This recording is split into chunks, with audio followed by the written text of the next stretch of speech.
सत्यनारायण भगवान की जय। बोलिए मेरे बांके बिहारी लाल की जय। आज भगवान श्री सत्यनारायण का व्रत है। भगवान के भगत इस व्रत को बड़े ही प्रेम से करते हैं। बताया जाता है एक समय नैमिषारण्य तीर्थ में विराजमान शौनकादिक 88,000 ऋषियों ने श्री सुत जी से पूछा, हे प्रभु, इस कलयुग में वेद विद्या रहित मनुष्य को प्रभु भक्ति किस प्रकार मिलेगी? कलिकाल का मनुष्य वेद शास्त्र आदि को पढ़ नहीं पाता, फिर भी भगवान की भक्ति उन्हें किस प्रकार प्राप्त होगी? उनके उद्धार का, उनके पापों से छुटकारा पाने का, उनके संकटों से बचने का, उनकी मनोवांछित इच्छाओं को पूरे करने का कोई ऐसा सरल उपाय बताएं जिसे सभी मनुष्य धारण कर सके। फिर सर्वशास्त्र ज्ञाता श्री सुत जी बोले, हे वैष्णवों में पूज्य, आप सबने प्राणियों के लिए बड़ी ही सुंदर बात पूछी है। मैं आपको एक ऐसा व्रत बतलाता हूँ जिस व्रत को नारद जी ने श्री लक्ष्मी नारायण भगवान से पूछा था, तथा लक्ष्मीपति ने भगवान ने श्री महर्षि नारद जी से कहा था। एक समय योगी राज नारद जी दूसरों की हित की इच्छा से अनेक लोकों में घूमते हुए मृत्यु लोक में आ पहुंचे। जब वह मृत्यु लोक में आ पहुंचे, यहाँ सभी योनियों में जन्मे हुए प्राय सभी मनुष्यों को दुखी देखकर बड़े चिंता करने लगे। वह सोचने लगे कि ऐसा कौन सा उपाय किया जाए जिनसे इन सब मनुष्यों की चिंताएं मुक्त हो जाए। यही सब सोचकर वह विष्णु लोक को गए।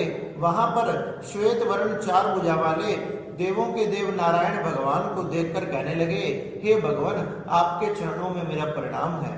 आप अत्यंत शक्ति संपन्न हैं, मन तथा वाणी भी आपका पार नहीं पा सकती। आपका ना कोई आदि है, ना मध्य है, ना अंत है। इस प्रकार से भगवान की स्तुति करने लगे। भगवान श्री नारद जी की स्तुति से प्रसन्न हो गए तथा भगवान बोले, हे मुनिश्रेष्ठ, आपके मन में क्या है? निसंकोच होकर कहो, आप किस काम के लिए आए हो? तब नारद मुनि बोले, मृत्यु लोक में सभी मनुष्य अपने कर्मों द्वारा दुखी है। हे भगवान, ऐसा कोई उपाय बताए जिससे उन सबके दुख दूर हो जाए। हे नारद जी, आपने मनुष्यों की भलाई के लिए बड़ी ही सुंदर बात पूछी है। आज मैं आपको ऐसी गुप्त बात को कहता हूँ जिसे एक बार लक्ष्मी जी ने मुझसे पूछा था। आप ध्यान से सुनो। बहुत पुण्यों को देने वाला स्वर्ग तथा मृत्यु लोक दोनों में दुर्लभ एक उत्तम व्रत है जिसका नाम है भगवान श्री सत्यनारायण का व्रत। भगवान श्री सत्यनारायण का व्रत विधि पूर्वक करने से मनुष्य के सब दुख दूर हो जाते हैं तथा मृत्यु के उपरांत उसे मोक्ष की प्राप्ति होती है। भगवान के वचन सुनकर नारद मुनि कहने लगे, इस व्रत का क्या फल है, क्या विधान है तथा किस किस ने इस व्रत को किया, यही सब हम सुनना चाहते हैं। भगवान बोले, दुख शोक आदि को दूर करने वाला, धन धान को बढ़ाने वाला तथा सौभाग्य तथा संतान को देने वाला यह व्रत सभी स्थानों पर विजय प्रदान करने वाला है। हे नारद जी, पूर्णिमा की शाम के समय, सत्यनारायण की शाम के समय अपने ब्राह्मणों तथा बंधुओं को बुलाकर भगवान की पूजा करें। भगवान की पूजा करके भक्ति भाव से उन्हें केले का फल, दूध, दही, गेहूं का चूर्ण, सवाया आदि शक्कर गुड़ समर्पित कर देवें तथा भक्षण योग्य पदार्थ जमा करके भगवान को अर्पण कर देवें। ब्राह्मणों सहित भोजन करें तथा सबसे पहले ब्राह्मणों को भोजन कराकर फिर स्वयं भोजन करें। इस प्रकार नृत्य गीत आदि का आचरण करते हुए सत्यनारायण भगवान का यह व्रत करना चाहिए। विशेषकर कलिकाल में यह भूमि पर मोक्ष का सरल उपाय है। सुत जी बोले, हे ऋषियों, जिसने पहले समय में इस व्रत को किया उसका इतिहास तुम्हें कहता हूँ। आप ध्यान से सुनो। सुंदर काशीपुरी नगरी में एक अत्यंत निर्धन ब्राह्मण रहता था। वह भूख और प्यास से बेचैन हुआ पृथ्वी पर घूमता था। ब्राह्मणों से प्रेम करने वाले भगवान ने एक दिन उस ब्राह्मण को दुखी देखा तो बूढ़े ब्राह्मण का रूप बनाकर उसके पास जाकर पूछने लगे कि आप नित्य पृथ्वी पर दुखी होकर क्यों घूमते हो? वह कहने लगे कि हे ब्राह्मण देवता, मैं निर्धन ब्राह्मण हूँ और भिक्षा के लिए पृथ्वी पर घूमता हूँ। अगर आप ऐसा कोई उपाय जानते हो कि मुझे ज्यादा भटकना ना पड़े, घूमना ना पड़े, तो कृपया करके मुझे वो उपाय बताइए। जब बूढ़े ब्राह्मण का रूप धारण करने वाले नारायण भगवान कहने लगे, हे ब्राह्मण, आप सत्यनारायण भगवान का व्रत करो, वह व्रत सभी की मनोकामनाओं को पूर्ण करने वाला है, इसलिए आपने उसका व्रत करना चाहिए। उस ब्राह्मण को नारायण भगवान ने व्रत का सारा विधान बताया और व्रत का विधान बता के अंतर ध्यान हो गए। जिस व्रत को वृद्ध ब्राह्मण ने बतलाया उस व्रत को मैं करूंगा, ऐसा निश्चय कर आज जैसे ही वह भिक्षा मांगने के लिए गए तो उन्हें बहुत सा धन प्राप्त हुआ। उन्होंने भगवान की भोग की सामग्री जुटाकर भगवान का बंधुओं के साथ व्रत किया तथा सब दुखों से छूटकर संपत्ति से युक्त हो गया। उस समय से वह ब्राह्मण हर मास ये व्रत करने लगा। इस तरह सत्यनारायण भगवान के व्रत को जो करेगा वह सब पापों से छूटकर मोक्ष को प्राप्त होगा। बताया आगे भी जो पृथ्वी पर इस व्रत को करता है वह सब दुखों से छूट जाता है। इस तरह नारद जी ने नारायण का कहा हुआ ये व्रत मैंने तुमसे कहा, हे विप्रो, अब मैं और क्या कहूँ। ऋषि बोले, हे मुनीश्वरों, संसार में इस ब्राह्मण से सुनकर किस किस ने इस व्रत को किया ये भी हम सुनना चाहते हैं, इसके लिए हमारे मन में श्रद्धा है। सूत जी बोले, हे मुनियों, जिसने पहले इस व्रत को कहा उसे मैं कहता हूँ, आप ध्यान से सुनो। एक समय एक ब्राह्मण धन तथा ऐश्वर्य के अनुसार बंधु बांधवों के साथ व्रत करने के लिए तैयार हुआ। उसी समय एक लकड़ी बेचने वाला बूढ़ा आदमी वहां आया। बूढ़े आदमी ने 12 लकड़ियों को रखकर ब्राह्मण के मकान में गया। प्यास से दुखी होकर लकड़ आ रहा उनको व्रत करते हुए देखकर पूछने लगा कि आप ये क्या कर रहे हैं। वह कहने लगे, हम सबों मनोकामनाओं को पूर्ण करने वाला सत्यनारायण भगवान की कृपा से उन्हीं का व्रत कर रहे हैं। इन्हीं की कृपा से हमारे यहाँ धनदान आदि की वृद्धि हुई है। ब्राह्मण से इस व्रत के बारे में सब कुछ जानकर लक्कड़हारा बड़ा प्रसन्न हुआ और चरणामृत तथा प्रसाद लेकर घर आ गया। लक्कड़हारे ने अपने मन में संकल्प किया कि आज ग्राम में लकड़ी बेचने से जो धन प्राप्त होगा मैं भी उसी से ये व्रत धारण करूंगा। ऐसा विचार कर जहां धनवान लोग रहते थे वहां लकड़ी बेचने के लिए गया तो आज उसे बहुत सा धन प्राप्त हुआ।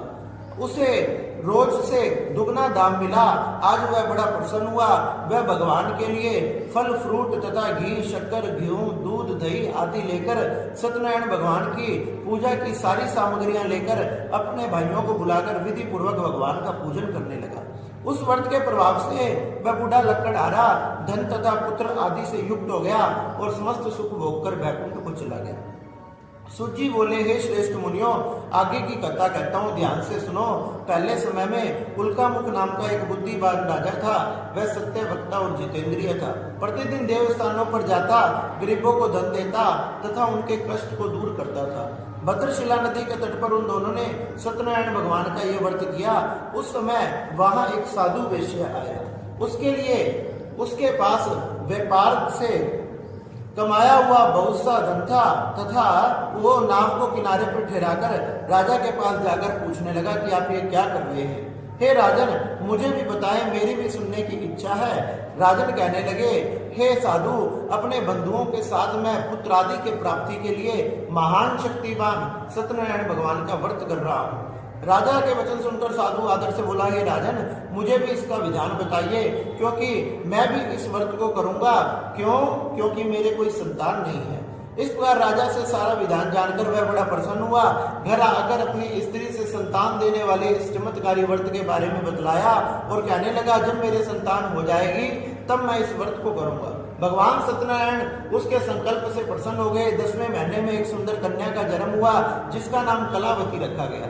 शुक्ल पक्ष की चंद्रमा की तरह वो कन्या दिनों दिन बढ़ने लगी तथा एक दिन अपनी कन्या को कुछ सखियों के साथ खेलते हुए देखा तो उसने अपने दूत को बुलाकर कहा, इसके लिए कोई अच्छा सा लड़का ढूंढ कर लाओ। वह दूत कंचनपुर नगर में गया। वहां से एक सुंदर सा लड़का ढूंढ कर ले आया। उस योग्य लड़के के साथ साधु ने विवाह कर दिया तथा पुत्री को विदा करने लगा। लेकिन दुर्भाग्य से उस समय भी इस व्रत को करना भूल गया तथा उस व्रत को करना भूल गया तो सत्यनारायण भगवान इससे क्रोधित हो गए तथा सत्यनारायण भगवान ने क्रोधित होकर उसे श्राप दे दिया कि तुझे दारुण दुख की प्राप्ति हो। अपने कार्य में साधु बनिया जमाता सहित एक बार दोनों ससुर जमाई समुद्र स्थित नगर में व्यापार करने के लिए गए। एक रोज भगवान सत्यनारायण की माया से प्रेरित होकर कोई चोर राजा का धन चुरा कर ले गया। किंतु राजा के दूतों को आता देखकर चोर ने घबराकर भागते हुए राजा का धन वहीं छिपा दिया। और जब सैनिक भागे भागे आए तो सैनिकों ने देखा ये दोनों चोर हैं, इसलिए उन्हीं को पकड़ कर ले गए। दोनों को पकड़ कर ले गए, दोनों को कठिन कारावास में डाल दिया गया। दोनों मन ही मन में सोचने लगे, हे भगवान, हमसे कौन सा अपराध हुआ है। इस प्रकार से भगवान की माया से उनके घर पर भी जो धन तथा अन्न रखा था उसे चोर चुरा कर ले गए तथा उनकी स्त्री तथा बेटी भी बड़ी दुखी हुई। एक दिन उसकी बेटी देर से घर आई। माँ पूछने लगी, बेटी कलावती, तेरे मन में क्या है? इतनी देर तक तू कहाँ थी? वह कहने लगी, मैं एक ब्राह्मण के घर पर थी, भगवान सत्यनारायण की कथा सुन रही थी, उसी का प्रसाद लेकर आई हूँ, इसलिए वो लेट हो गई है। तो माँ को जैसे ही सत्यनारायण भगवान का नाम सुनाई दिया, अपनी भूल का एहसास हुआ तथा उसने भी सत्यनारायण भगवान को प्रणाम करके नमस्कार करके क्षमा याचना करी और कहने लगी, हे सत्यनारायण भगवान, हम सबका अपराध क्षमा करो, मेरे पति तथा दामाद जल्दी घर आ जावे, हम आपका व्रत तथा पूजा करेंगे। इस प्रकार भगवान की पूजा की तैयारियां करने लगी। उधर पति देव भी जेल में बैठे बैठे सत्यनारायण भगवान को याद करने लगे, हे सत्यनारायण भगवान, हमें क्षमा करो, हमें हमारी भूल का एहसास हुआ है। सत्यनारायण भगवान उनकी इस क्षमा प्रार्थना से प्रसन्न हो गए तथा राजा को सपन में दर्शन देकर कहा कि दोनों को सुबह छोड़ देना, ये दोनों चोर नहीं है, नहीं तो तेरा सारा राज्य नष्ट कर दूंगा। राजा ने सभा में अपना सपन सुनाया। सारे सभासदों ने कहा कि भगवान की आज्ञा है तो इन्हें छोड़ देना चाहिए। उन दोनों को बहुत से वस्त्र आभूषण देकर छोड़ दिया गया। उन्होंने मंगलाचरण करके यात्रा आरंभ की। जैसे ही यात्रा आरंभ करी, भगवान परीक्षा लेने के लिए आ गए तथा भगवान ने आके पूछा, हे साधु, तेरी नाम में क्या है? वह हंसते हुए बोला, क्यों धन लेने की इच्छा है? मेरी नाव में तो बेल और पत्ते भरे हुए हैं। इस प्रकार भगवान ने कहा, तेरा वचन सत्य हो। वह थोड़ी दूर जाकर एक आसन लगाकर बैठ गए तथा जब दोनों ने नित्य क्रिया करने के बाद नाव पे से कपड़ा उठाया और अपने नौका में धन की जगह बेल और पत्ते भरे देखा तो बड़ा अचंभा हुआ। जब जैसे ही बेल पत्ते देखे, मूर्छित होकर जमीन पर गिर पड़ा तथा जमाई ने उठाते हुए कहा कि ये भगवान का श्राप है, हमने उनकी शरण में चलना चाहिए। वह भगवान के शरण में गए, क्षमा याचना मांगने लगे। वो भगवान ने आकाशवाणी की, हे साधु, तू बार बार मेरी पूजा से विमुख क्यों होता है? तू असत्य वचन क्यों बोलता है? वह बार बार क्षमा मांगने लगे, हे प्रभु, आपकी माया का पार तो ब्रह्मा आदि देवता भी नहीं पा सकते, फिर हम कैसे पा सकते हैं? हे भगवान, आप मुझ पर कृपा करो, पहले की तरह नौका में धन भर दो, हमें क्षमा करो, हम सबका अपराध क्षमा करो। भगवान प्रसन्न हो गए, उसकी नौका में धन भर दिया। उन्होंने फिर से यात्रा आरंभ करी। जैसे ही अपने नगर के निकट पहुंचने लगे, एक दूत को घर भेज दिया तथा दूत को घर भेज कर कहा कि संदेश दे देना, हम आ रहे हैं। जैसे ही दूत ने घर आकर संदेश दिया तो उनकी पत्नी बड़ी प्रसन्न हुई, अपनी बेटी से कहने लगी, मैं अपने पति के दर्शन के लिए जाती हूँ, तुम जाकर जल्दी पूजा पूरी कर कर आ जाना। इस प्रकार से वह अपने पति के दर्शन के लिए चली गई, लेकिन जल्दबाजी में उसकी पुत्री भगवान का प्रसाद लेना भूल गई। भगवान रुष्ट हो गए। जैसे ही पुत्री ने आकर देखा, भगवान ने नाव तथा उसके पति को समुद्र में डुबो दिया। ऐसे डूब जाने के बाद साधु बड़ा चिंतित हुआ। सभी रोने लगे, विलाप करने लगे, हाथ उठाकर कहने लगे, भगवान, हमसे क्या अपराध हुआ है, हमें क्षमा करो। आकाशवाणी हुई कि हे साधु, तेरी कन्या मेरे प्रसाद को त्याग कर आई है, अगर जाकर प्रसाद ग्रहण कर कर आएगी तो उसे उसके पति की अवश्य प्राप्ति होगी। इस प्रकार उस आकाशवाणी को सुनकर वो पुत्री भागी भागी घर गई तथा प्रसाद लेकर जैसी लौटी तो उसे उसके पति की तथा नाव धन से भरी हुई प्राप्त हुई। इस प्रकार से साधु अपने समस्त परिवार के साथ हमेशा सत्यनारायण भगवान का व्रत करता रहा। धन दान आदि से युक्त होकर अंततः सभी पापों को नष्ट कर कर वैकुंठ को प्राप्त हुआ। इस प्रकार से श्री सूत जी महाराज कहने लगे, एक समय प्रजापालन में लिंग तुज नाम का राजा था। वह भी शिकार खेलने के लिए वन में गया। शिकार खेलने के बाद बड़ के पेड़ के नीचे बैठा था। उसके सामने कुछ ग्वाल वाले भगवान का पूजन कर रहे थे। भगवान का पूजन कर रहे थे तो अभिमानवश ना भगवान को नमस्कार किया, ना प्रणाम किया, ना पूजन करने गया। और कमाल तो जब हो गई, जब कुछ ग्वाल वाले प्रसाद देने के लिए आए तो प्रसाद लेने से भी मना कर दिया।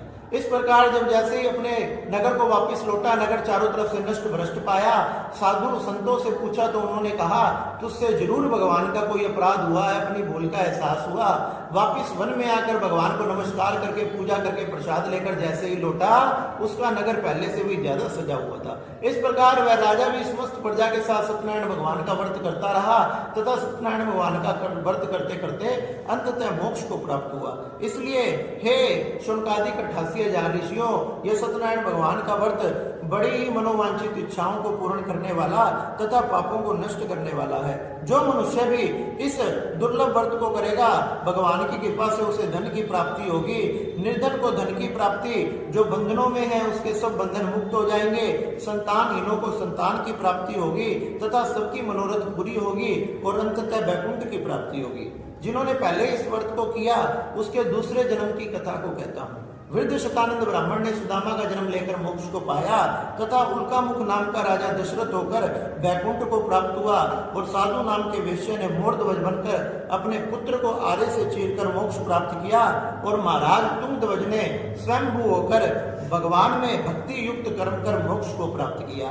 इसलिए हे शौनकादिक 88,000 ऋषियों, जो भी सत्यनारायण भगवान के व्रत को करता है, उनकी कथा को सुनता है, उनके समस्त पाप नष्ट हो जाते हैं और सभी मनोवांछित फलों की प्राप्ति होती है, सभी इच्छाएं पूरी होती है और अंततः भगवान के चरणों की प्राप्ति होती है। इसलिए सभी ने सत्यनारायण भगवान के इस व्रत को करना चाहिए।